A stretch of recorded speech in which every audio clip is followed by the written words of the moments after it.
do want to make something clear because it's important to me as a human, and that is, you understand that it was never my intention to make light of the murder of a young man. Jimmy Kimmel, a man who makes $16 million a year to tell half the country that they're racist and lie about all of us and wish death on us if we don't get vaxxed and all that stuff. He went up there and made a quote unquote joke right after Charlie was killed, claiming that this was a MAGA person that killed him. Then the affiliates pushed back. They said to ABC Disney, we've had it with this guy. We're not going to air the show, at least temporarily. There was a huge backlash to that. Everybody was fighting. It's about the First Amendment and free speech. Blah, blah, blah. Anyway, Jimmy Kimmel did come back after a tiny little couple-day vacation. And here he is. I mean, the fake emotion of this, when I watched this the first time, it's actually his fake crying and the fake emotion and lying while he's apologizing. This is actually disgusting. Go. I've been hearing a lot about what I need to say and do tonight.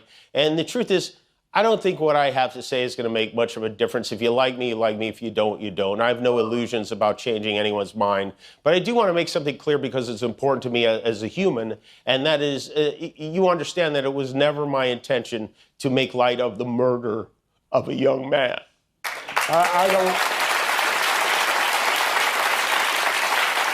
don't think there's anything funny about it.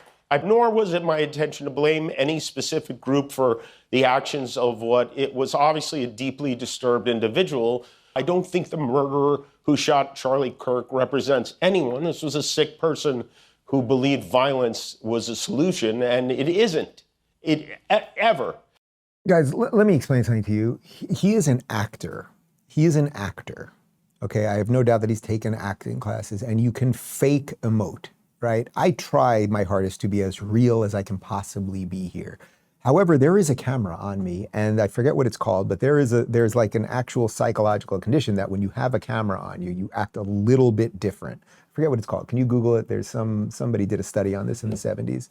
Like if you, and we all know this, if you have a camera on you or even if you're not a performer or anything else, if you have some level of attention on you, you actually do act a little bit different. I try to be as real as possible. Him faking that, he's crying. I think he had to rehearse that. He's had days to go through this and everything else.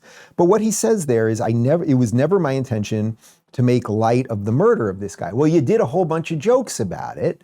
And then he says, and it was not my intention to blame anyone. Oh, it wasn't? Because here's the joke.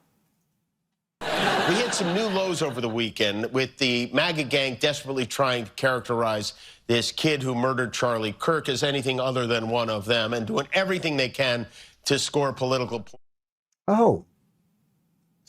Well, the MAGA gang, so you called them a gang, okay, and you made a point that it was one of them. So I don't even remember what the joke was there. We didn't want to play the extended clip. I've had enough watching that. But it's just nothing. It's just nothing. What you did there, man, was get up there and fake emote so you could keep your job, because most people would like a $16 million a year gig. Connor, would you host that show for $16 million? Connor would do it, and he doesn't even like being in front of the camera, okay? And it gets even worse, because now here he is just more, it's just utter fake emotion. Here he is talking about Erika Kirk. A moment over the weekend, a very beautiful moment. I don't know if you saw this. On Sunday, Erika Kirk forgave the man who shot her husband. She forgave him. That is an example we should follow. Yeah. If you believe in the teachings of Jesus, as I do, there it was. That's it. A selfless act of grace, forgiveness from a grieving widow. It touched me deeply, and I hope it touches many. And if there's anything we should take from this tragedy to carry forward, I hope it can be that.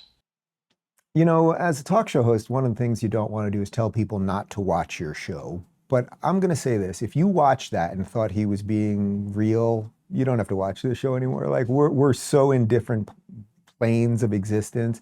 It's so profound, and I'm a Jesus follower. Like, everything about him, it's fake. Dude, you're groveling because you just want your job back.